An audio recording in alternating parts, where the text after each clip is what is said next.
నమస్కారం ఘంటారావానికి స్వాగతం ముందుగా ప్రధాన అంశాలు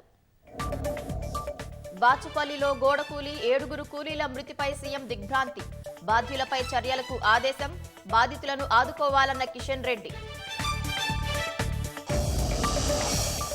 రాష్ట్రంలో అన్నదాతను నిండా ముంచిన అకాల వర్షం సత్వర చర్యలకు అధికారులకు సీఎం రేవంత్ రెడ్డి ఆదేశాలు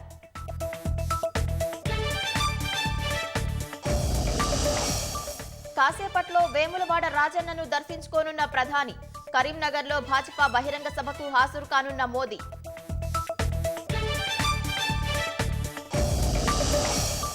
నారాయణపూర్ నుంచి నేడు 1.9 టీఎంసీల నీటి విడుదల రేపు జూరాల జలాశయానికి చేరుకోనున్న ప్రవాహం